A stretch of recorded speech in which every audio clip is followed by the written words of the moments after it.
Hi, Hi everyone. This is Gretchen Shaw with NCADV. We're starting just a couple minutes early to allow people to join the webinar.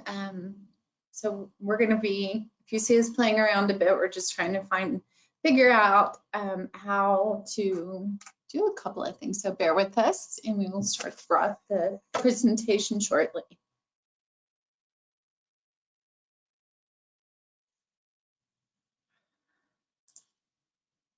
Oh, there it is. Okay. Excellent. So whatever happened, I'm able to see you, Kat. Oh, great. Can other folks see me too? Am I live? Yeah. Hi, everyone. Yeah, I think Thanks for hopping on the call so soon. We're really excited.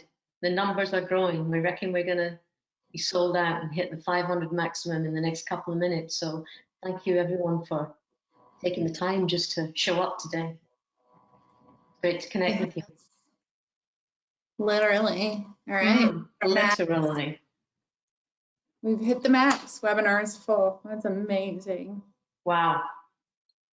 Oh my word. Okay, so we're getting messages. I'm going to try not to get distracted by that, Gretchen. I'm just going to focus on you. So it's just you and I are just having a conversation. Absolutely. No, this is fabulous. I'm just excited. So excited. So if somehow, oh, there's the audience here. Okay, excellent. All right, well, since the webinar is full, I say let's go ahead and get started because obviously not more people can, no one else can join at this point. So we thank you all so much for being here today. We are utterly blown away by the number of registrants we had for this webinar. It literally came very close to 2,000. So those of you who are participants today are the lucky ones, and you're able to get onto the live presentation, which is hopefully will be fulfilling and wonderful for you.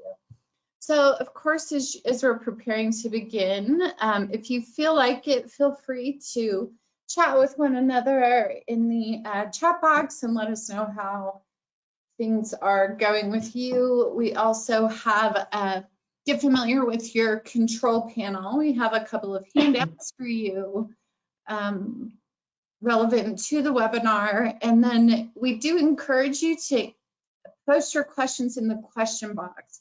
Time permitting, we will be trying to take questions specific to building resilience and resiliency. So we certainly understand that there are a lot of questions regarding COVID-19 specifically right now and what that means for both advocates, program survivors in particular. And just to clarify, today's webinar is not going to be focused specifically on providing technical assistance. We're here to offer what we're hoping is solace and tools for maintaining a bit of sanity in these crazy times.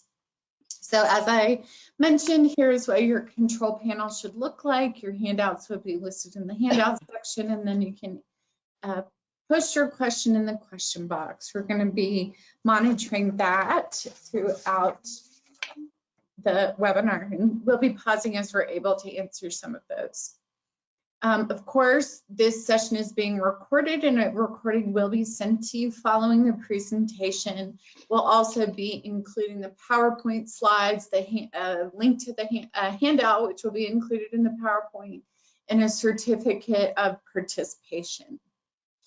Following you, once you close out of the webinar, you will be prompted for a survey. Please take a minute to fill that out because your feedback is important to us. So like I mentioned, these times, as we all know, are incredibly trying, and I'm sure you all have many, many questions regarding COVID-19 and domestic violence. As such, NCADV has created a specific page regarding COVID-19 and domestic violence where you'll be able to find resources. You'll be able to connect with NCADV. Of course, if you're able, we like all groups are in need of support, and we're highly dependent on donors like you. You'll also be able to see legislative updates and action alerts. You'll be able to link to other webinars and educational opportunities, and then see a good bit of information regarding media coverage. Additionally, we are offering another free webinar next week. If you haven't done so already, please go to ncadv.org/webinars. Next week's webinar on Thursday, April 30th is domestic violence safety planning during COVID-19. So we're partnering with the Jewish Family Service Association of Cleveland to present that. And much like this one, we expect it to be full. So we highly encourage you to visit that page and be part of that if you can. As I mentioned, again, normally we offer these webinars to just our membership and for a fee for non-members. But for the next month, we're going to be offering a few webinars for free. But if you have the ability to support NCADV and make a donation to become a member, please consider doing so. We're highly dependent on wonderful people like you. Also, throughout today's webinar, we encourage you to follow NCADV on Twitter and use the hashtag #AdvoChat. I'm not too familiar with Twitter. I'm resisting social media, but others of you may know what we're talking about there. So today we want to take a quick poll. Some of these are just questions for NCADV's use only. So feel free to answer what you feel like answering, and it's okay if you don't. We're very interested in knowing who is on today's call. So please, if you could self-identify with whatever umbrella you fall under, we would appreciate that. We'll take a moment. Oh, holy moly. So it looks like about 80% of you, 75 to 80% of you are working within a DVNSA program, which makes sense. We have some who identify as a victim and survivor, case managers, counselors, and then other. So Lynn, I don't know if it's possible to share the results. Wow, that's helpful. Sharing full results. I think I see, there you go. Excellent. Okay, that's what we thought. Wonderful. Okay. Let's do the next question, please, Miss Lynn. Lynn Brewer is our communications director here at NCADV. And she's savvier than I am at this administrative stuff. So where are you located? I'll give folks a few minutes to respond to that. It looks like most people are on the East Coast, Midwest. About 20% of you are in the southern states and Puerto Rico. All right, Lynn, if you wouldn't mind sharing those results.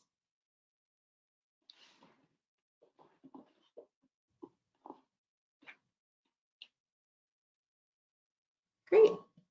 Okay, let's go on to the next question, please.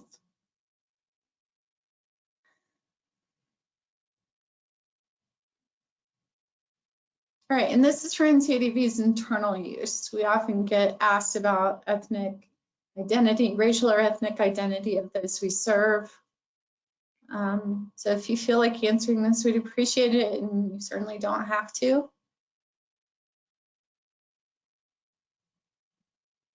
It looks like we've got about 66% who self-identify as white or Caucasian, about 21% Hispanic or Latinx, Black African American, and then American Indian or Alaska Native. Great, thank you. Oh, please, we're almost done.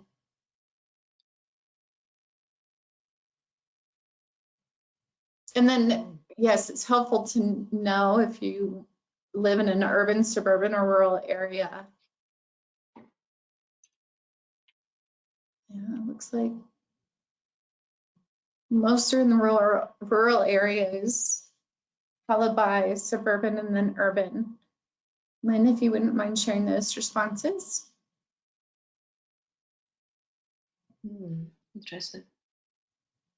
Yeah, many rural. Okay. Fabulous. And our last question. We are just checking in with people to see how resilient you're feeling lately. Well, I'm happy to see that a few of you are feeling incredibly resilient. That's wonderful. Most are feeling somewhat resilient, others are feeling pretty resilient, and only a small percentage are not feeling resilient at all. Wonderful. We've got some healthy audience today, which I'm happy to see. And if you wouldn't mind sharing those results, great. Okay, well, wonderful. Well, hopefully this webinar will certainly help boost your resiliency or your knowledge of resiliency and building resiliency. I am going to move on to introducing today's presenter, Kath Kane. Kath Kane is a qualified community education worker with a background in anti-poverty programs and gender-based violence in the UK. While in London, Kath has held the position of strategic lead officer in 3 local government offices in central London. In those roles, she was responsible for strategy, policy, and provision addressing gender-based violence. Until 2011, Kath has worked as an independent consultant with local government, housing sector, not-for-profits, and the mayor's office in London. Kath is a domestic homicide review chair and trainer. She delivered the Home Office Commission training to DHR chairs across England in 2013.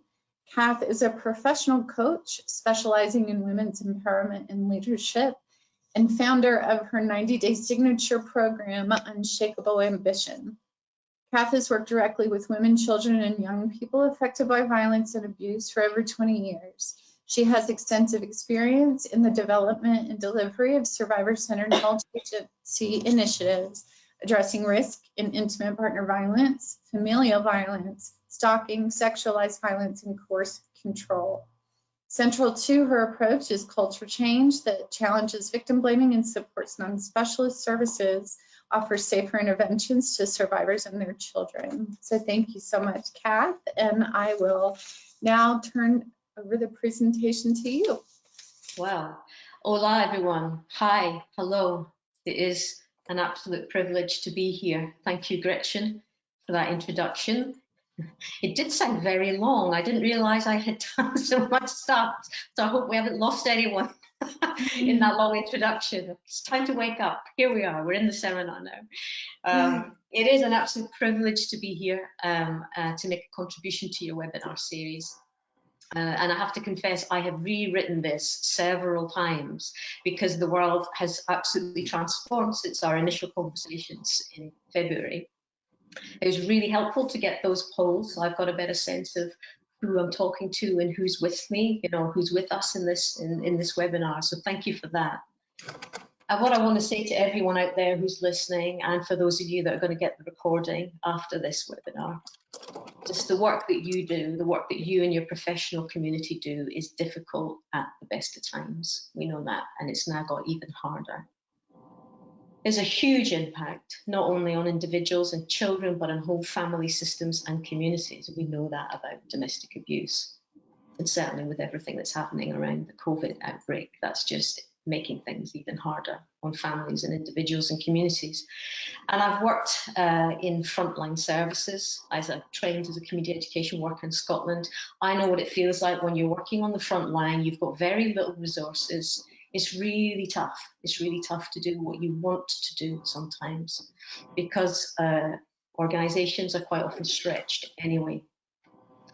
And there's something, when I reflect back on that, it just really reminds me of how disempowering it can feel. You can feel when you have this responsibility to help others, but you don't have the resources or the equipment or the tools to do it yourselves. And as demand increases for services, which it does, because if we do our jobs properly and we increase awareness about the need and the social pandemic that is domestic abuse, then more people in crisis, more people try to access services, and even well-funded organisations start to feel the strain.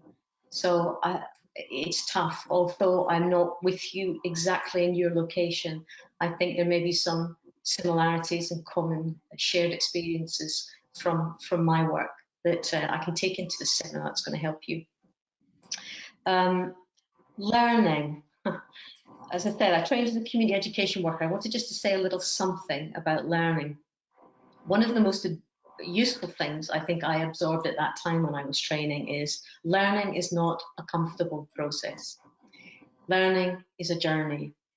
Yeah, it's something that's part of our professional practice, and it's something that informs our practice.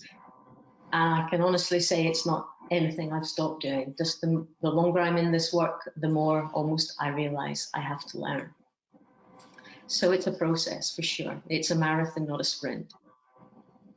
So today's, so the other little thing I want to say about learning that has helped me when I was, certainly when I was training and when I was relying on managers to be good at their jobs, was if I understood the why I needed to do something, why it was relevant, that really helped me a lot. When we know why something is important, then we can figure out how we're going to do it. And I still use that in most of the projects and programs that I've worked in. Why are we doing something? I always ask that question, and then I work out the how. Because when the going gets tough, what we fall back on always is our knowledge, is our experience, is our values and our ethics. And ultimately we rely on ourselves. So in today's webinar, Gretchen mentioned this, I'm not here to tell you what you should be doing operationally, procedurally, or specifically within your organization. It's not the detail. I'm not going to tell you what I think you should be doing. Even in ordinary times, the work that you do is rarely simple or easy, and you are the experts, yeah? But I'm here to encourage your curiosity. I'm here to be fully present with you. I'm here to acknowledge your day-to-day contribution and the difficult work that you do. I'm here right now to serve you and to share what I hope are useful insights that support you right now. So I'm going to make this as interactive as I can with Gretchen and Lynn's help. We're here to hold space so that you can feel connected to others. We've got 500 people on this call from all over the United States, maybe beyond. I don't know if you can see the map behind me, but I was just looking at that earlier today, imagining where you might all be across the various states of the United States. So thank you again for joining us here.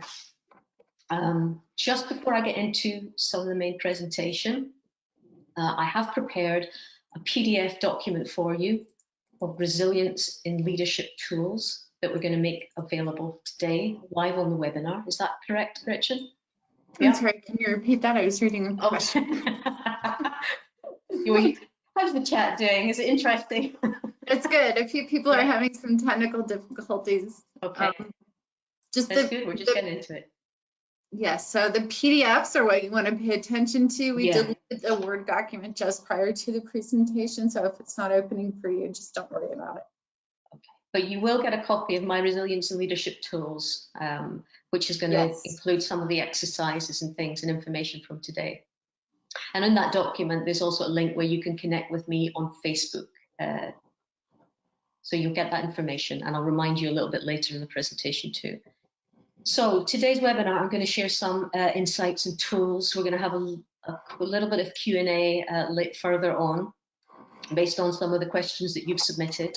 Time allowing, we might be able to respond in real time to the chat. I'm going to check in with you at various points through the chat. And let us know if you find this useful, helpful. If it particularly resonates, it would be great, because literally at the moment, I'm just sitting in my bedroom talking to my laptop. So a little bit of interaction would be great. I want to be of service to you, and I want this information to be very relevant.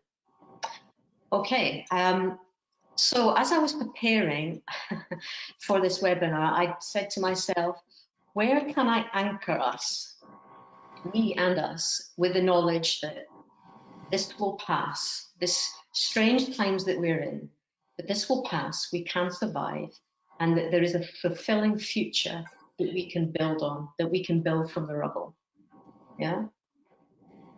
And the thoughts and the images that came to my mind were the times I've listened to and I've supported women leave abusive partners.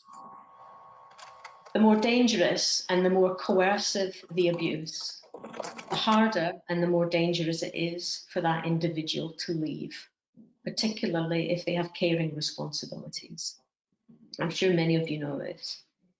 But yet we ask her As practitioners, as support workers, as professionals, we ask her in the midst of what's often the peak of the danger when she's ready to flee, a time of paralyzing fear and threat, to take that leap of faith and to trust us that this will pass and that she can create a fulfilling future from the rubble.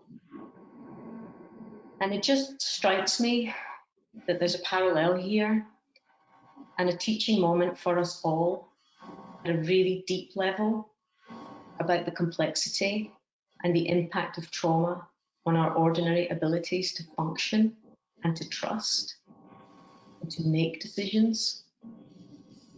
So I just want to take a moment to recognize the courage and the faith and that leap of faith that all survivors take wherever you are in the world. When you made that decision and you took action to create a different life.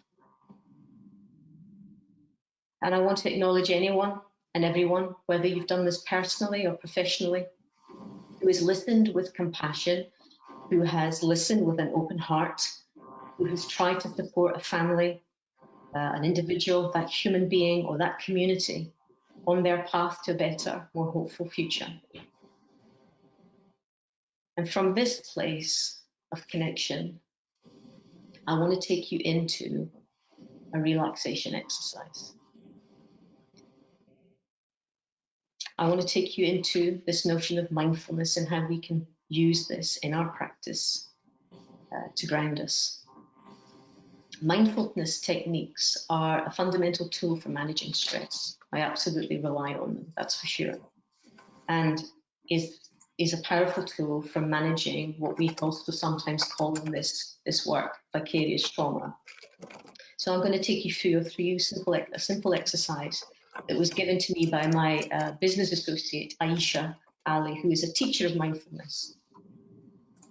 So this is called body scan exercise. This is in the handout, the PDF document that you're going to get, but I'd really like you to do this with me now. The breath, so just get comfortable in your tool, this is a tool, get comfortable in your chair. The breath is a tool for being present in the moment, and it allows us to focus without judgment. This is a simple exercise that's just going to help us relax at a deep level. And it's also a foundational exercise about trust. We can look at this at a deeper level. So get comfortable in your chair, wherever you are, and trust you'll be held by the chair. And allow your body to fall into the chair and breathe. Just take a normal breath and relax. Now gently, just scan your body. Not judging, merely noticing. Notice the areas of trust, relaxation, and notice the distrust, the tightness. Remember to breathe. Just follow your breath. Now you can begin with any area, but you may wish to scan and start with the head and scan down. Noticing if that part of your body is trusting or not trusting. Breathe throughout the scan, just simply noticing.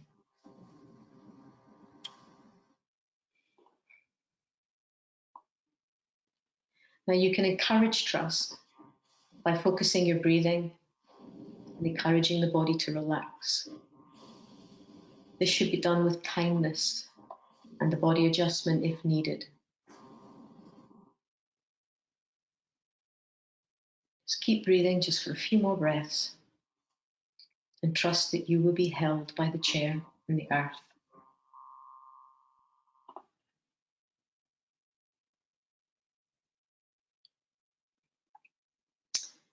When you're ready, just gradually come back to me and open your eyes.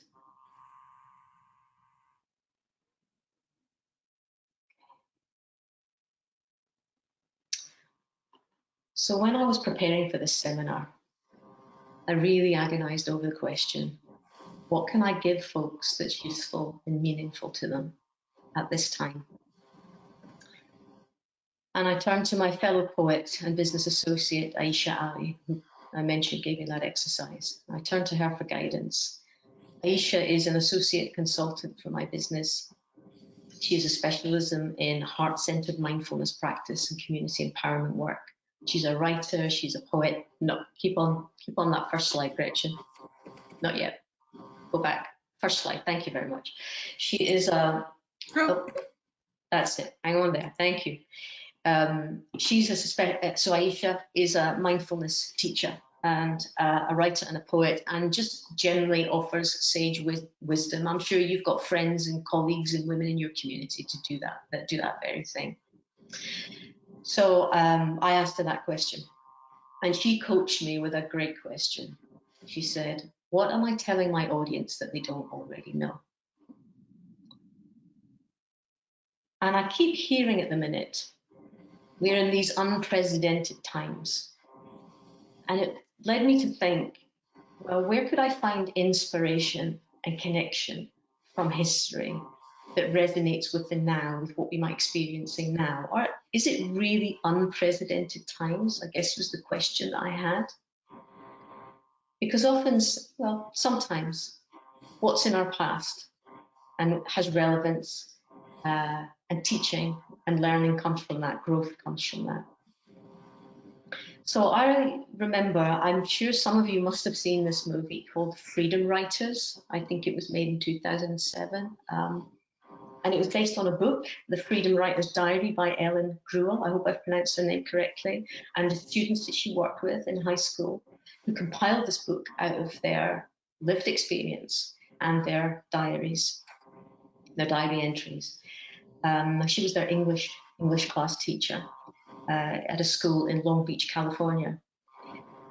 And I Googled Freedom Foundation. So I know the Freedom Foundation exists. It sounds like a fascinating organization, and it works to empower students and educators, and also an education system that graduates students prepared for college and career. So sounds like a really fantastic organization and thing that's come out of this true story, this lived experience. And what I wanted to share with you was what resonated, well, many things resonated with me when I watched this movie and I started to understand the story a bit more. But what resonated with me in particular, I wanted to share with you today was, one, the power of the creative. Everyone has a story. And expressing or recording our stories can be transformational, both for the writer and for the reader, or the broadcaster and the listener. And for the young people, the second thing that really struck me, for the young people in Erin Gruen's class, a major breakthrough came when she introduced them to stories about the Holocaust. And they connected with that experience. Their lived experience of growing up in Long Beach was reflected in the history of Holocaust survivors. Now, sometimes it can be surprising where we find our connections and our parallels. And I remembered in the back of my mind this quote from high school. And I would not have read this book if it hadn't been on the reading list at school. So if you could move to the next slide, Gretchen, I want to share this quote. This is from a book written in 1859 by someone called Charles Dickens. I'm going to read this to you. It was the best of times. It was the worst of times. It was the age of wisdom. It was the age of foolishness. It was the epoch of belief. It was the epoch of incredulity. It was the season of light. It was the season of darkness. It was the spring of hope. It was the winter of despair.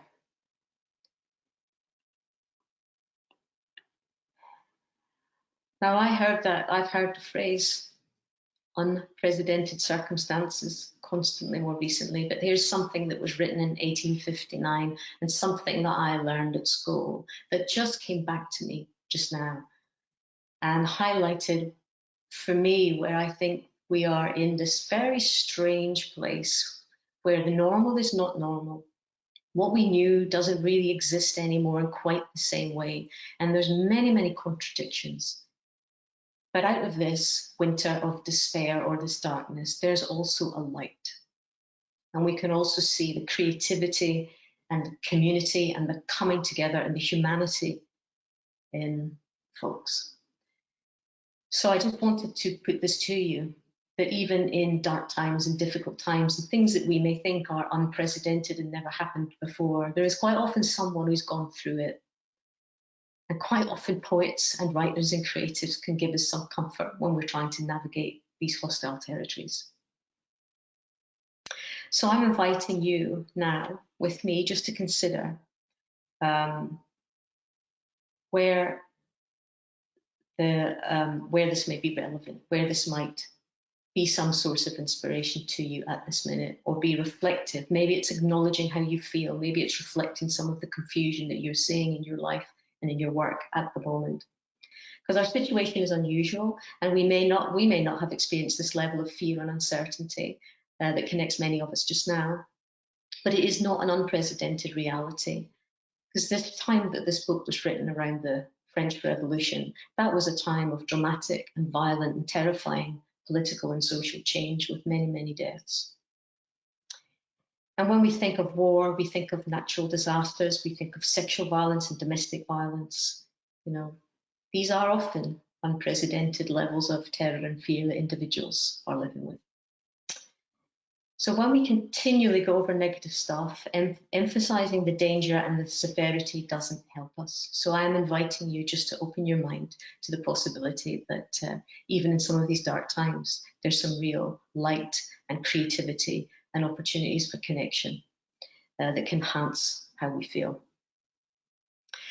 The World Health Organization, on March the 12th, the World Health Organization released a briefing paper called Mental Health and Psychosocial Considerations During the COVID Outbreak. Has anyone seen this? Is this news to anyone? Be interested if that comes up in the chat. This document includes guidance to health professionals. So it was specifically, the majority of it was written for health professionals and in healthcare settings, but there was also a general guidance section. If we could move to the next slide, please, Gretchen. Thank you.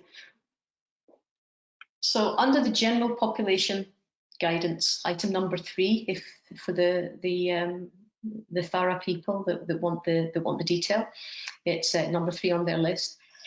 Minimizing watching. This is what they advise: minimize watching, reading, and listening to the news that causes you to feel anxious or distressed. That was one of their top 3 tips for us at the general population at this particular time. They also advised us to seek information only from trusted sources and take practical steps. Seek information updates at specific times. And the other thing I think is interesting is they really got this nailed, is that the sudden and the near constant stream of news, which is very easy for any of us and all of us to get sucked into, they can cause us to feel worried just by that sensation of us getting drawn into that constant newsfeed of negativity. So the medicine for that, or the alternative to that, is get the facts, not the rumors and misinformation. Distinguish the facts from the rumors, because facts can help to minimize fear. So I just want to do a check-in, Gretchen. Is there any chat coming through? Is that been relevant to folks? Any comments with feedback? Or have I relaxed everyone so much that they're just going with the flow? You've relaxed me. I like okay, that's good. Your accent. Yeah, someone has asked if you could share the name of the article again, please. Yes, the World Health Organization. It is World Health Organization, Mental Health and Psychosocial Considerations During COVID-19 Outbreak. Excellent. Yes, and we have had feedback that it's very relevant and that people are talking about this all the time at work. So wonderful. Again, just a quick reminder, if you have questions or want to share with us, please put those in the question box. I don't have access to the chat box, so if you're entering there, I won't see it. Okay, Okay. well, great, thank you. And just as a reminder, as I'm going through this process, if at any point you want to just do that body scan exercise again and just relax into your breath, then I would encourage you to do that. Because maybe as I'm talking about some of these things, it maybe is a trigger around some folks' anxiety. So just, you're in control. You can take a breath and just take a little time out whenever you need to and just relax into your breath. Okay, could we move on to the next slide, please, Gretchen? What I also want to just feed back to you is we had an amazing response to the pre-registration questions, the questionnaires. 612 of you responded, which is fantastic. And I've looked through the responses. I haven't been able to do this I want to do a summary for you now and just reflect back some things. I can't do this in detail because there was so many responses, so many questions, but it is a really helpful, informative collection of feedback from your sector and from folks that are doing similar work about what currently you've tried to do to implement changes and strategies for building self-care and resilience in your workplaces or personally and individually, and also what are some of the key challenges. So this is not highly scientific. I don't have any data from the spreadsheets for the data geeks that really like that stuff, but what I will do is just give you a little bit of an overview of some of the things that were coming through. And I put your organizations into 3 key categories. There are organizations that are being proactive and have started to make implementations and changes fairly quickly. There are others that are making some changes or beginning to make some changes. And finally, there's a 3rd category where there appears to be no changes, or it's been very difficult to implement changes. So let me just go back to the first category for those organizations that are being proactive and doing some excellent work to protect, motivate, and validate the staff so that they can support the people that they serve through the pandemic. And this is one key thing that jumped out at me when I noticed those responses, is that organizations are not just thinking about it on an individual basis, not just thinking about extra support and supervision or guidance around self-care. They're actually thinking about what can we as an organization, what can we as a team do? We're in this together, and how can we make this easier on everyone and be as effective as we can? So remote working, I'm sure many of you are in the situation where you are doing that now. And there's also social distancing measures have been put into place. Extra team supervision and extra individual supervision have also been introduced in these organizations. Meditation or guided imagery practice. So clearly there's some organizations and some practitioners that are very familiar with some of these techniques, these mindfulness techniques, and already proactively building it into the work context and the organizational development. Staff bonding time was something that I noticed in a few organizations, a real effort to not just go through the checklist and tick box and ensure staff and people do their jobs, but also to create that connection and a sense of bonding with each other as we go through this pandemic together. Access to allied professionals. I saw there was some, legal lawyers and teaming up more closely with advocacy projects, social workers, mental health professionals. There's clearly some collaborations, connections going on between allied professionals as people are coming together in a multi-agency way to support survivors. Policy changes. Some organizations have adapted their policies. I don't have obviously the detail of that. I don't have a copy of any of these policies, but that tells me that what managers are doing and practitioners are doing is building it into the day-to-day running of the organization, because we could be in this situation for a little bit longer. Some organizations have put in place paid leave and open communication, really being mindful of the need for more often, more frequent, more transparent communication between and across teams and individuals. I love this one, patience. I don't know if you're on the call, if you wrote that, you're a manager, probably it sounds like a manager that might say that. Maybe it's an advocate, but I thought that was a really insightful contribution and strategy for building in resilience to your organization and your teams, in that we all need to be a little bit more patient and compassionate at the moment because we're all under pressure. Some organizations are also introducing support and training that recognizes the impact of fear of the unknown. This is such an important point because none of us really know how things are going to work out. So that feeling and that fear of uncertainty is something that, yeah, it probably is something else we need to think of on a daily and regular basis about how we support our teams, how we support each other, our colleagues, and how we support survivors, because of course it's going to be even harder for those folks that we're trying to help. One good example of just a practical thing that you may want to incorporate into your office environment is an appreciation board. I thought this was a great idea, so that on a regular basis, folks can be appreciated for what they have achieved or what they have done. And I saw that one organisation had established a care committee. So clearly some of you are putting together task forces or senior management or a mix of staff across your organisation to form a care committee and think strategically at all levels of the organisation about what might need to change and what could help folks do their job. So that was just a selection of things from the organisations that have been very proactive. There were organisations that were making some changes. They made an effort to respond to the need, but the response was quite basic, or it was often basic, and placed a lot of the responsibility for self-care on the individual. So they're going some way, which is great, but it may have limited impact if the responsibility is solely lying with the individual member of staff for self-care. Yeah.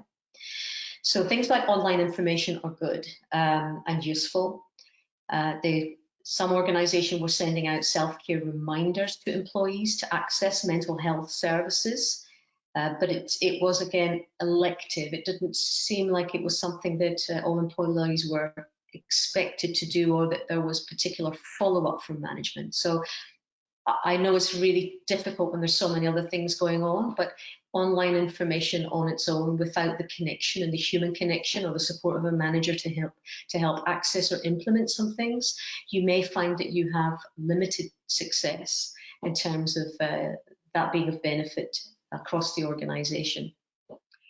Others are saying, other examples where staff members were sending out fun memes and cheering each other up, keeping each other's morale up via that way. There's a lot of pressure, and I do understand this, with just the logistics of having to put in place remote working, or the health and safety issues around reducing the spread of the outbreak. The logistics, particularly if you're working in shelters, are going to be really tricky, and the pressure to have medical standards of cleanliness in shared spaces where you are supporting individuals, where to a certain extent you can instruct your employees to do things in a particular way if you have line management responsibility, but you don't quite have the same influence when it's your residents or your clients. So that was causing stress and anxiety to workers in organisations, as well as, I'm sure, survivors that are in shelters and trying to access support services. I don't have an answer for that. I'm acknowledging that logistically, I can imagine this must be an absolute headache at grassroots level and frontline level, and really difficult to navigate for managers and for staff, as well as for survivors. And difficult, some organisations were saying it's really difficult to implement team bonding because of our schedules and remote working. You know, and yes, again, we can find connections online with online working, but the amount of friends, because we're now using Zoom, aren't we, and Skype and FaceTime, we're using this for our social life as well, and our back bedroom discos and our family gatherings, and people are zoomed out. So I understand, you know, it's not ideal, but certainly some teams are taking the initiative to where they can maximize the use of technology to connect with the work and with survivors and with colleagues. Finally, organizations that hadn't implemented changes, made changes or implemented strategies, some of the things that I could see that were coming up there was staff were feeling there was very little encouragement or no mention of self-care. It was kind of business as usual, which to some extent is what everyone is having to do. It is business as usual. We have a job, there is a job to be done. But if that is done without any consideration of the impact and some of the other psychosocial things that we've just talked about and the need for connection and the impact of uncertainty, then it's going to enhance, I would say, or increase the whole team response to the stress and the trauma. Yeah. There are certainly some organizations that had a willingness and a desire to make changes, but due to the impact of dealing with the stress levels in the organization and staff members feeling very stressed, and the lack of structure and very limited resources, it was just organizations, I had a sense, or some organizations are feeling quite overwhelmed. Yeah, and that is understandable, I would say, in the current situation. And again, all I would invite you to do, all I would invite you to do there is, if this is your organization, your situation, take a breath, recognize it's difficult, and do what you can to ground yourself. And where you can, have those conversations with colleagues to encourage kind of deeper connection that perhaps supports each other, to put in place some self-care. Yeah. Okay, could we move on to the next slide, Gretchen?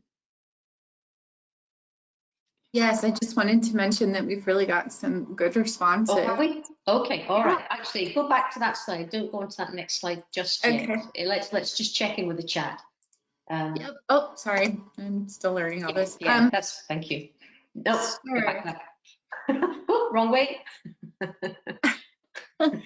It is live, folks. And you see, we all have human moments. Isn't this wonderful? It's wonderful. And I have to say, you all are just lovely people. I'm enjoying seeing these comments come through. So a few people. Could you go back to slide number 11, Gretchen? Go the other way if you can. Oh, my bad. That one? That's it. Yeah, that's it. Perfect. Thank you so much. Yeah, tell me, what are folks saying in the chat? So some people are sharing some resources that they have developed, and we excellent. Encourage those. So just as a segue, we are collecting responses and resources. We know the information is coming out fast and furiously. So if you go to the COVID page that we shared at the beginning of the webinar, it's ncadv.org/COVID-19 and domestic violence, all separated by dashes. You'll find a booklet of resources. We're just collecting them and we're organizing them by topic as best we can so that it's a bit searchable. But if you have a resource that you've developed in response to COVID-19, we encourage you to send that to us. There's a way that you can submit that within the document, or you can email it directly to me and I'll share that. So that's a side note for those of you wanting to share that information. Other people have shared, I thought this was a great idea. Emily shared that their organization created a pandemic leave policy that would allow employees leave in addition to their yearly allowance of paid time off. I think that is a great way to say thank you to the people who are working so hard and encouraging more self-care and time off. It looks like there are a Facebook group called Heart Hunters that has grown to over 800,000 members. That's amazing. Also, A Window Between Worlds has an art-based program that is focused on overall well-being. We will share that in our resource book as well. There was one question, Kath, that I thought might be a good time, if you have a minute, to answer here. Let me get down to that. I'm sorry, there are a lot of people chatting and it's wonderful. Okay, that's good. That's good. This is great because this is what we wanted, isn't it? That folks connect and that you're the experts. You share what you're doing in your localities, your organizations. Wonderful. This creates such a positive momentum for everyone. Thank you for doing that. Absolutely. So Kelly says that she works in a domestic violence agency. And can you provide some tips to assist clients who are in distress during this time as they are sheltered in place with their children? Do you have thoughts on that or things that in terms of clients being distressed and how to support those clients? Yeah, calming suggestions, things advocates can do with the kids. Yeah, well, I'd be inclined also to put that out to the chat if anyone got real practical resources that can help. Is it Carlin? Is that the person's name? Kelly. Kelly, sorry, Kelly. For sure, if there's anyone that can share something really practical, that would be great. If it was me, you know what I do when I don't know something? I tap into my networks, my colleagues. I always know, it's like phone a friend on Who Wants to Be a Millionaire, you know. I pretty much know someone. If I don't have the answer to something, I know someone that knows it and has already done it. I lean into those folks. So I would definitely, the hardest thing can sometimes be asking or saying, I don't know how to do this, or I'm not sure what we could do here. Once we get over that inhibition and we realize that for all of us, we've not been in this situation before. So all of us, even folks with lots of experience and lots of confidence, I guarantee there's many times during the day when they're thinking, I'm not quite sure how I'm going to respond to this. So my first thing is let's try and get over the inhibition of thinking we should know, because actually things are much harder and more complicated in a minute. The second thing I would say is lean in and reach out to folks that you think may be able to help you at a practical level. And the other thing I am going to go at the next slide very helpfully is I'm going to talk about mindfulness as a professional practice. So these exercises, these things, these tools I'm sharing with you, one of the reasons I'm doing them on the call is because literally you can drop them in wherever you are, whether you're at home, whether you're at work and with your team. You can share some of this with clients if it's useful. If you do it yourself and you know how to do it, it's much easier to show other folks and share that knowledge with other folks. Yeah. So I'm sure that you will find these mindfulness tools helpful. Just because mums are going to be stressed, extra stressed because kids are stressed, and kids then get stressed because mum's stressed. So yes, as well as the practical things, I think mindfulness, just being grounded, is really important just now. Wonderful. If I can just mention two things from the question box. So people are very interested in the chat box. There should be one in your control panel. Unfortunately, I don't have access to that, but if you're wishing to chat with one another, we encourage you to use that. I don't have access. So if you ask us a question there, I won't be able to see it. A couple of other people have shared some ideas they've had regarding interacting with kids. Leslie shares that they have a children's advocate working from home on a farm, and she's taking the survivors' children on a virtual tour of the farm. Wow. Gives them on a break, and the children loved it. Wonderful. Emily says that she's constantly rating their craft box almost every day. Had the children doing craft project. Some of the advocates have started sewing face masks in their free time and use it as a mini fundraiser for their shelter. Wow. Lillian calls all of her clients by phone with their okay and their permission. However, she clarifies that she's not necessarily reaching out to those who live with their abuser because it would put them at risk. The mindfulness was extremely relaxing. Thank you. Yes, again, many people want to access that chat box, so please look in the control panel. It should be there. Again, I'm sorry, I am not able to see it, but I see a different screen than you all do. Yeah. Thank you, Gretchen. You're welcome. Could I have the next slide, please? Sure. Okay. Okay, so going back to my business associate, Aisha's sage wisdom, I mentioned her earlier, and her mindfulness practice. She taught me this. She asked me if I'd heard this concept of drink as you pour. Learn to drink as you pour so the spiritual heart cannot run dry and you always have love to give. Now, I hadn't heard of this term before, but I was interested to understand what it meant and connect that to my frame of reference. As a creative person, I'm really curious, and often this is where I get my inspiration. I'm curious about other people, other things, other cultures, other places, and I get a lot of inspiration from that. It's also a great technique as a manager and a practitioner. It's a great technique for helping us think outside of the box, because we've got a tendency as human beings, we do have a tendency just to stick to what we know, and we can get a little bit stale or a little bit fixed in our lane. So always new ideas, really interest me. Now, how Aisha explained this to me, this concept of drink as you pour, this can relate to mindfulness practice and your professional practice. This is essentially about anchoring your purpose and your integrity as a human being within a professional context. We take ourselves to work, don't we? We bring all of our experience, our values, our ethics to that place.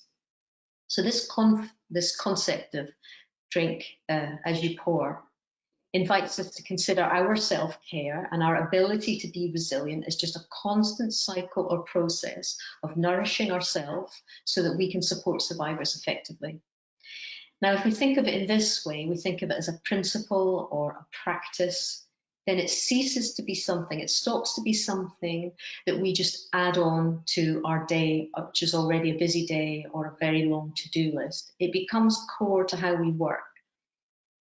It becomes core to how we express ourselves, how we live our life, and it translates it into a key principle that underpins our work with survivors. Now, we might call it slightly different things, but in practical terms, it could become your organizational mission statement. It could be embedded into your leadership and your management training and development, that we walk the walk, we don't just talk the talk. So when we start to do things, and I guess the phrase practice what we preach comes to mind, we can then actually make that transition from telling folks about it and doing it to actually it being a part of how we work. And it's a fairly seamless interaction then. And when we give it that meaning, it's a simple tool that just helps us lift our gaze from the immediate constant demands that are in front of us. It helps us reconnect with our body, our mind, and our ideas. And in that way, we become our own medicine and our own ethical and spiritual guide. Yeah, however you define spirituality. I'm not necessarily talking about that in a religious context. I'm talking about that, our kind of aspirations and our higher ideals. It gives us a courage to focus, a courage and a focus, and in a real practical way, it helps us do our job. We're grounded, we're balanced. Rosa Parks says, I want to use this quote. I think it sums it up nicely. She says, you must never be fearful about what you are doing when it is right. And just whilst we're perhaps inspired by Rosa Parks, I want to just take a moment where I invite you to breathe.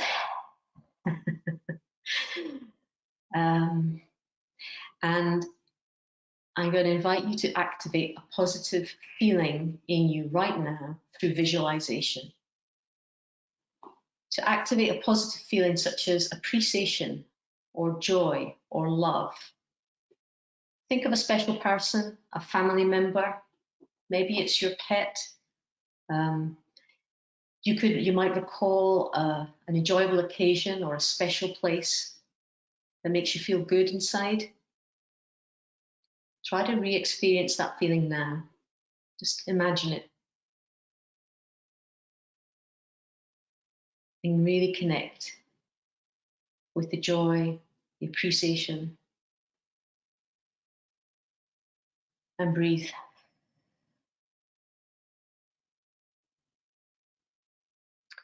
And that is a very simple way of bringing us back just to the moment, to be present. Too often, we're dragged in different directions because our to-do list just gets longer. Just take a minute a day just to, when you notice you're working at a faster pace, stop for a moment. Breathe and think of something or someone that inspires you. Okay, just a little recap. I've shared some techniques with you that hopefully you find easy to use. We've had some great contributions in the chat, which hopefully is inspiring you and sharing good news. And you can get a link to my PDF Resilience and Leadership Guide that's going to have these tools and more at the end of this seminar. What I want to share with you next, this may be a grand claim, but it's my top 3 most powerful realizations after 30 years of personal and professional development in this work and in this life.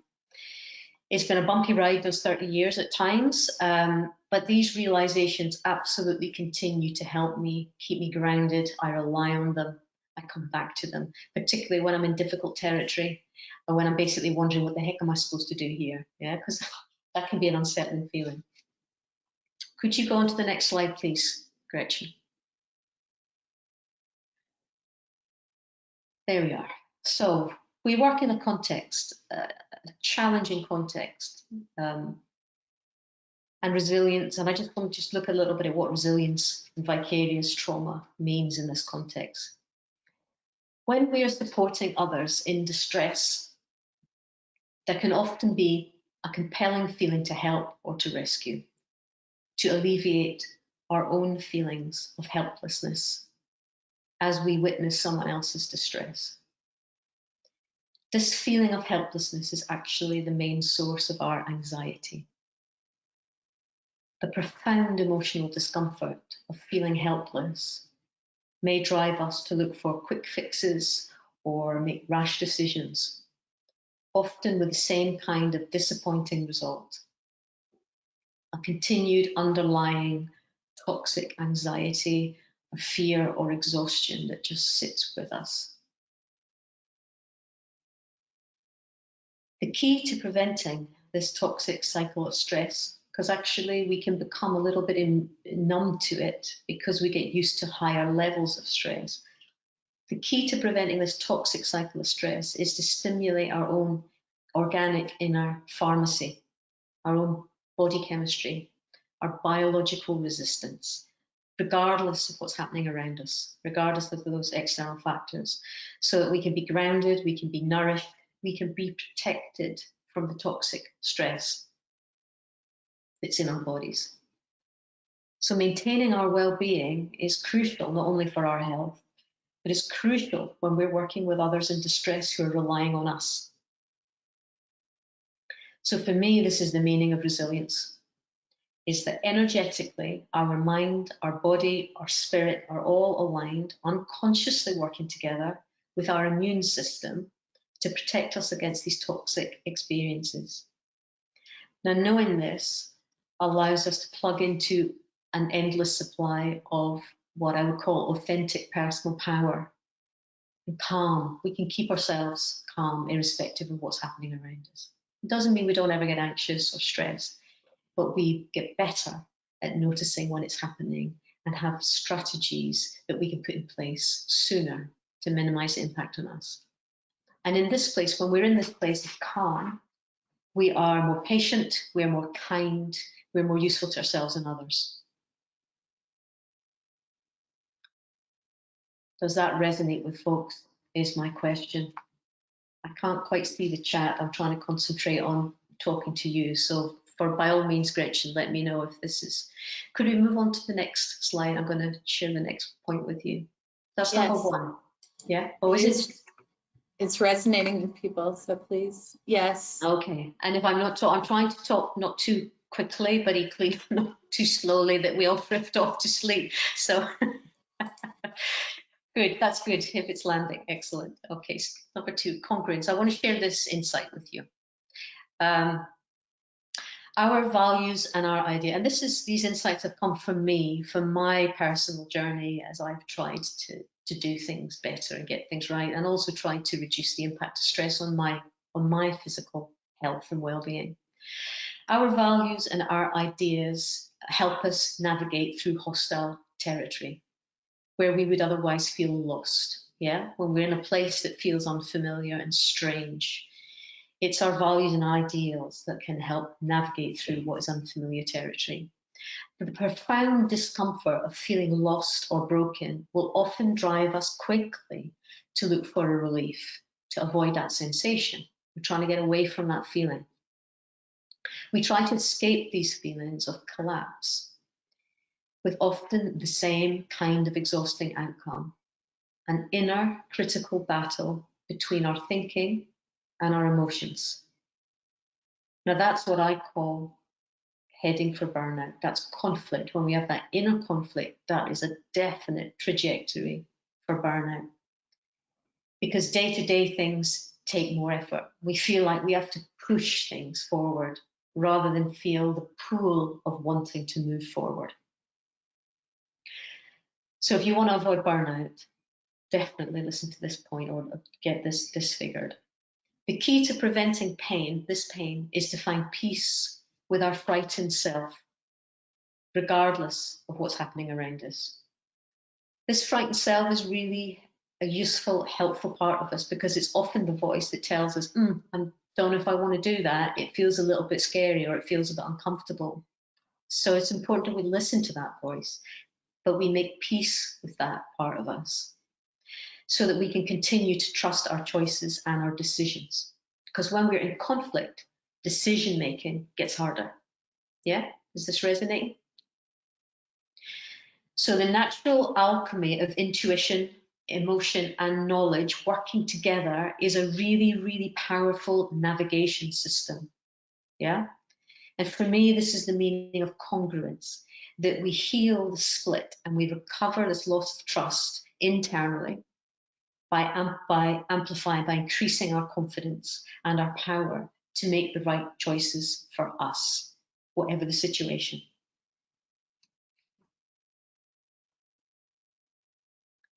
That's just, I'm just going to let that settle for a minute. I can't, let me know if there's any chat on that. Okay, cool. Okay, let's move on to the next point while I have your attention then. 16, could you move to the next slide, please, Gretchen?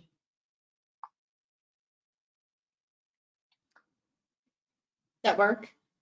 That's it, perfect, thank you. So for those of us who may have experienced or have experienced feeling alienated or marginalized based on who we love, how we look, what we believe, or how we think, there's often a feeling of disconnection. What often comes with this feeling is a fear that something is fundamentally wrong with us. However, it's the separation and the marginalization that's the root cause of this emotional pain. It's not our individuality. The profound emotional discomfort of feeling lesser than or shamed can drive us to turn anger in on ourselves or sometimes at others to alleviate that pain. We may push ourselves to exhaustion to try to prove our worth.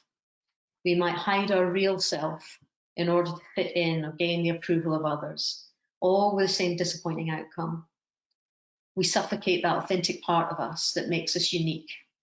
We settle for less. We hide our brilliance under the fear and the shame of never being good enough.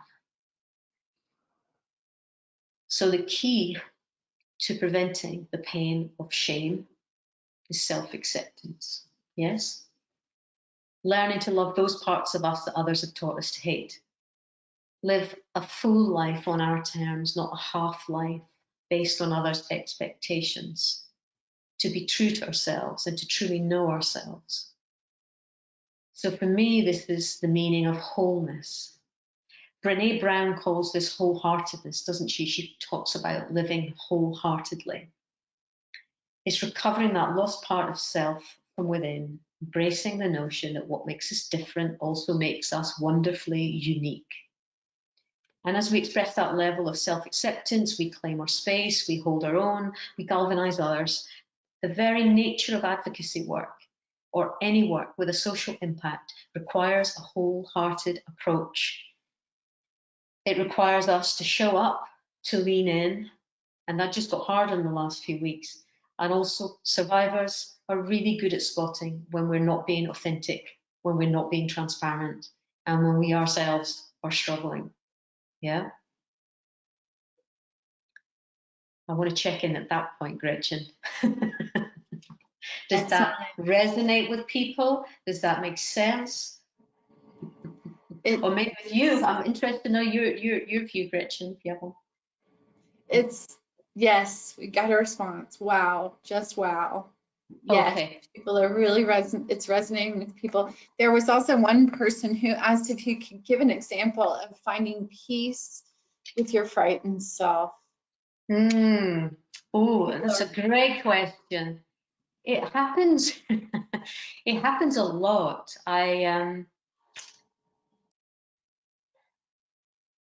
That's a really good question. What I've learned to do, what I personally have learned to do, is just really tune in much more to what's happening in my body and not just think things. When I think things, that's when my brain can become a little bit like a train on a track, and it just gets faster and faster because my brain, wants to work fast, and my brain also wants to fix things and find a solution for things. And when I can't fix it, then that really stresses me out, And I've come to learn that, be at peace. There's things we cannot change. There's external factors that we are not in control of. And it really is about coming into yourself, listening to your body, having different techniques and information available to you. You make a much better decision when your mind is calm and your body and your emotions are all aligned. Then you feel what I call with coaches and coaching sessions, I talk about a pull factor. There's a flow, there's a different energy. We're all energetic beings. And we all know that feeling of joy and love. And when we feel we're doing something that is meaningful to us, it's uplifting, it's energizing. Those are great emotions. They're great chemicals to be running around your body. When you don't feel those things, it's an indicator that maybe there's a frightened part of you that is starting to wants to be noticed. And it's about listening to that, acknowledging it, not letting it drive the car. Is that what Brené Brown, is that an example that Brené Brown uses? It's Liz Gilbert talks about that. Do you know Liz Gilbert? She's a writer. She wrote Eat, Pray, Love. She's written other things. She talks about fear in the process. She talks about the creative process as a constant process of putting yourself out there. Yeah. And she listens to that part herself and that voice, but she never lets it get in the driver's seat. So I would recommend you listen to some Liz Gilbert about some techniques. And I'm sure for those of you that not only use mindfulness, but maybe you've got some therapeutic tools and techniques, maybe you've done some inner child work, some of this stuff will be familiar to you. Does that help? Does that answer the question? That was a little bonus question. Yes, they're liking the wholeness approach. They have there is a question in here. I'm trying to decipher it. So Dahlia asks, is radical acceptance similar to dialectical behavior therapy? Ooh, that's a big question. Who asked that question? Her name is Dahlia. Dahlia, wow, what a great question, Dahlia. I think it is, if you find the connection with it, you know, that the joy of the creative process and being eclectic is that we can take learning from different sources and we can build it into our framework of reference. So I would say it can be, I don't know enough about the technical detail of those two philosophies and approaches, but they sound like there may be some connections. And I think maybe that's your homework tonight, is that you figure out what the connections are and you can come back and tell the rest of us. Yeah, but it's a good question. Okay, can I take you on to the next slide, Gretchen? Or is there any other burning questions? Yes, I'm going through them now, Okay. making sure we're not missing anything. People love Elizabeth Yeah, sure. Gilbert and Brene Brown, of course. Let's see. Poetry, yes, they're agreeing that healing poetry is just an incredible tool. So yes, super, wonderful, thank you. yes, so next slide. Cool. I just want to say a little something about resilience in context. Let's reflect on this notion of resilience, because the word gets thrown around quite a lot, I think. And I often think resilience is presented as something you either have or you have not. You know, or specifically, it's seen as an ability to bounce back from adversity. Now, let's unpack this just a little bit. So this is partly what my brain does when my frightened self is saying, what does this mean? Do I have resilience? Maybe I don't have resilience, and that inner dialogue is going on. What the heck is resilience?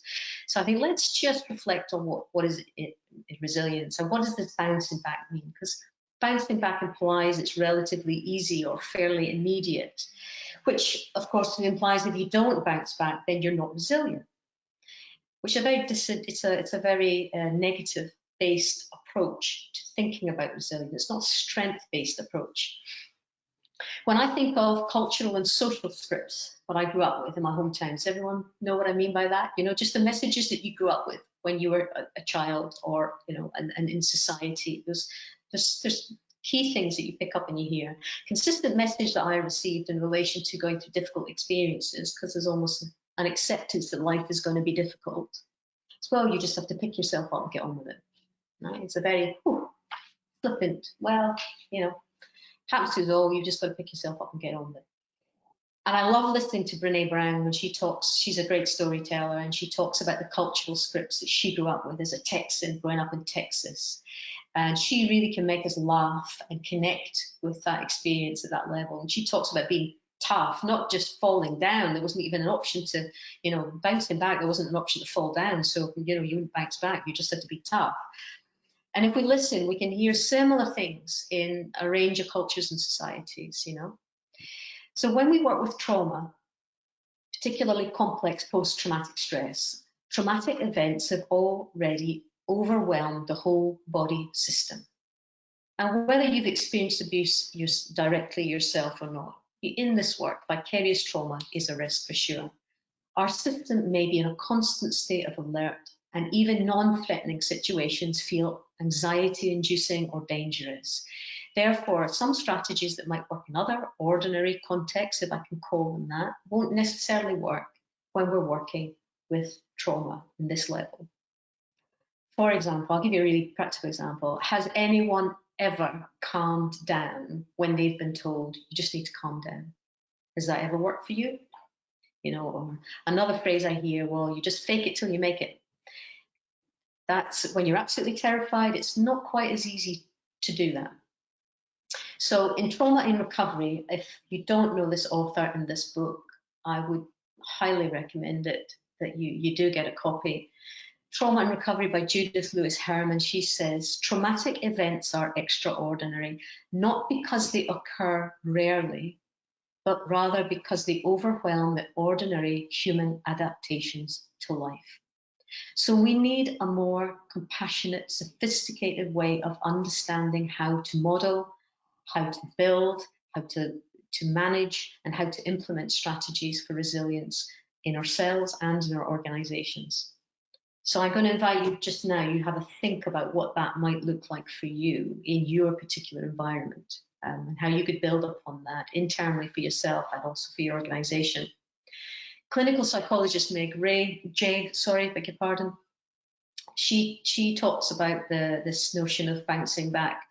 She said she challenges this idea of bouncing back from adversity. People do not feel understood when someone says, wow, you really bounced back from that. They don't feel seen in all of their complexity in terms of how hard it can be.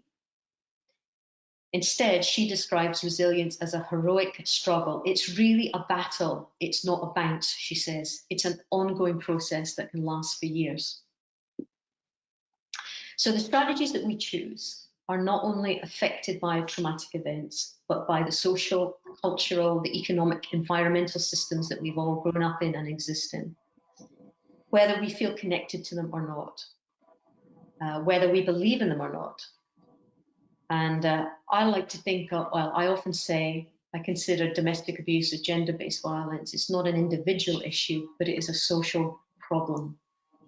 Can you hear me okay? Because I'm getting a little interference in my headphone. You hear me okay? I can. Okay, that's good. People are asking if you can repeat the name of the book. Yes, Judith Lewis Herman, Trauma and Recovery. And there is a subtitle which I cannot remember off the top of my head, but it's a fantastic subtitle from, I don't know, I'm going to have to come back to it. But if you Google Judith Lewis Herman, you should trauma and recovery, you should get that link straight to that book.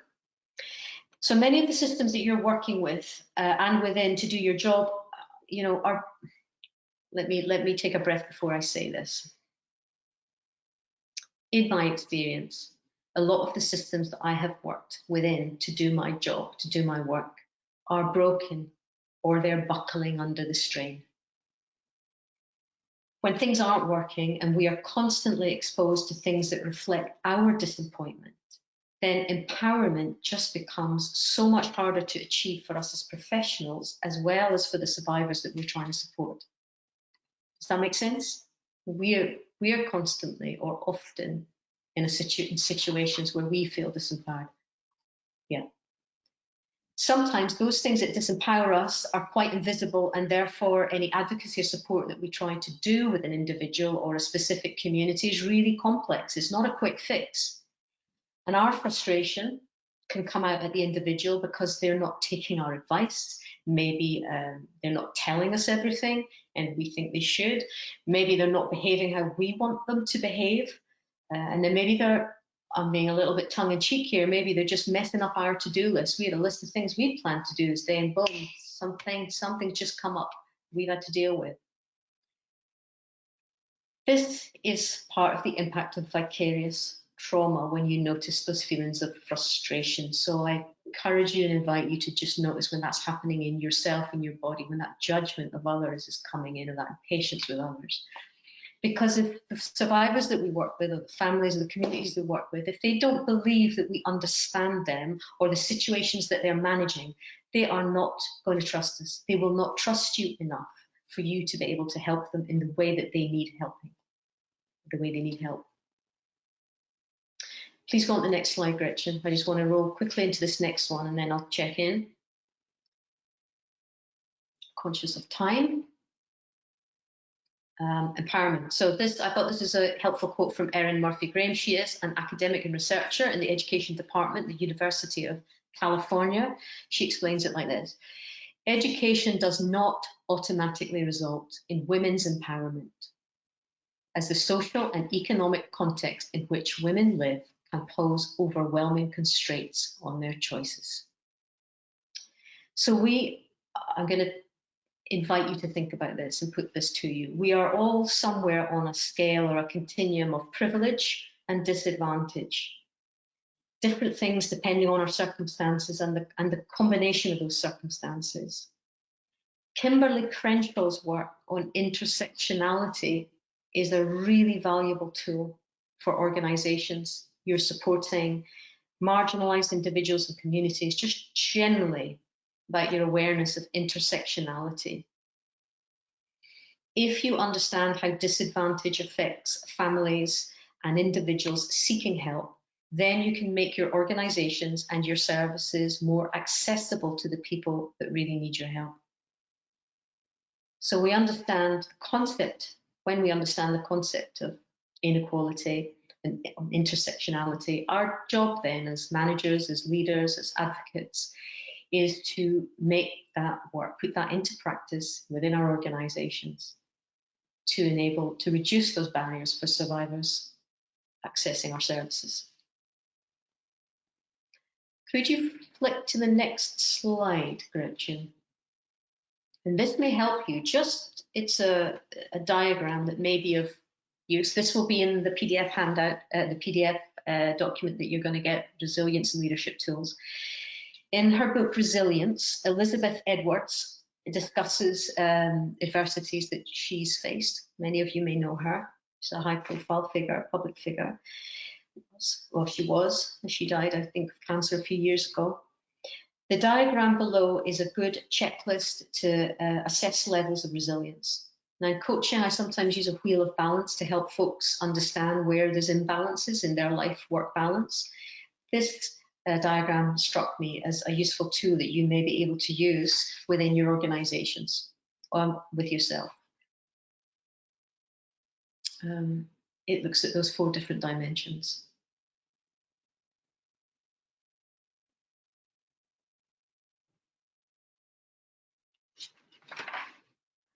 Okay, that's it. Finally, I'm coming to the end of what I had intended to say, Gretchen, so I'm conscious of time. And I want to give you a chance just to do a check-in at the end, but I do want to, I would like to go on to the next slide. So this diagram will be in the PDF document that you get. I just want to say something to those of you that are in leadership and management positions. It's tough at the top, and there's always somebody above you, isn't there? That you have to report to. I go back to Brené Brown, and one of the most striking things I think that she says is, and then her whole notion of vulnerability and leadership. When we lead, we have to lead from a place of vulnerability, from the arena. And I had a conversation with Gretchen last week, maybe it was the week before, I can't remember now, Gretchen, when things, so much had changed since our initial conversation. And this question of what do managers do at this time? And I think management is a little bit like parenting, You can read the theories and you can get the book, but actually once the kids come along, the manual just goes out the window, yeah? That's my experience of management. And sometimes I can think, yeah, this is how something's going to work, and it doesn't necessarily work. So you have to think on your feet a lot. So I'm empathizing with all of you that have got supervision and management experience at the minute. It's not easy at the best of times. And podcasts and interviews, if you listen to Brené Brown, she explains her own thinking around leadership, how that's changed as she's undertaken her research. And she says, I think this is really interesting. She says, I used to think that leadership was about motivating and managing. The research showed her that motivate was seen as manipulate. Motivation is not sustainable. Leaders have to inspire. What inspires? Leaders who are courageous and show up. So here's my top 5 tips for leaders. And hopefully this makes a lot more sense now that I've taken you on this little journey through this previous insights I've shared with you. Be authentic. Know your values, develop your strengths, your self-awareness, and your emotional intelligence. That's a really, really useful tool. Your professional curiosity is your superpower, and making that genuine connection with people in your teams, in your organizations, and in allied organizations is such an important resource. Find your calling, do work that matters to you. It's much, much easier for us to inspire others if we're genuinely enthusiastic, inspired by what we do and where we work. Stay healthy and grounded. Please just nourish your body and your energy system. Think of yourself as a whole system, not just a bit that thinks and sometimes a heart that gets broken when you can't do what you want to do, and be effective in your role and have the reach that you want to, or the influence that you want to. Seek balance. It's really important to stay grounded. rest and repair, listen to your body, create a good life-work balance, and invest in that balance. And build those networks and those meaningful connections with other professionals and social support available to you. Brené Brown has said to us, this pandemic experience is a massive experiment in collective vulnerability. We can be our worst selves when we are afraid, or we can be our very best, bravest selves. Could you move to the next slide, please, Gretchen? Yes. So I just want to round up with Brené. When we lead, we have to lead from a place of vulnerability, from the arena. And my associate Aisha, thank you for this. She sent me this yesterday. An old African proverb that says, and if you want to go fast, go alone. If you want to go far, go together. Could you flick to the last slide? There we are. And there's the link to the tools, but I think Gretchen's already popped them in the chat. Yes, the tools are within the handouts. Okay. Thank you all for sharing all of your feedback. The audience has really loved this and has found it, or those that have shared have said they found it incredibly helpful, wonderful resource. This was just lovely. Thank you. Thank you. Others are asking how you can be reached. Yes, how I can be reached. On the document, the PDF document, Strategies for Resilience, or Resilience Tools, the complementary resilience tools, on each page there is a link that will take you to my private Facebook group, so you can connect with me there. And I post content on there, free content. You'll get information about my coaching programs as they come up. And I also, every Friday, I do a Power of 4 playlist where I just put some music together and I just pop that in the Facebook group just for laughs, just for the sheer heck of it. So that's music wonderful. It's a great connector. So for sure you can connect with me there. Aww, people are just. Someone shares, this has brought tears to my eyes as I sit realizing this is exactly what I needed at the very different time in life. Stay well. Lovely webinar, great webinar. Thank you. Thank you all so much. This is wonderful. Kath, thank you. Thank you, everyone. Thanks for showing up. Thanks for your energy. I really want to do a good job for you today because it's tough out there.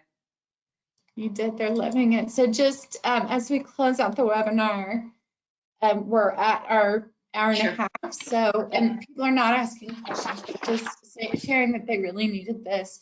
Again, we have a free webinar next week. Please go to our webinar page if you're interested in signing up. We will be sending you a recording of this, a link to a certificate of participation, as well as handouts and contact information for Kath. And yeah, that's it from us for now. Thank you so much, Kath. This was wonderful. It's been a pleasure working with you, Gretchen. It really has. Lovely working with you as well. Okay, we'll end the audience and then Kath, I will follow up with you following, okay? Okay, yeah, absolutely. Sure, anything you need. Wonderful. Okay, everyone, thank you so much. Enjoy the rest of your day and thank you again. Take good care.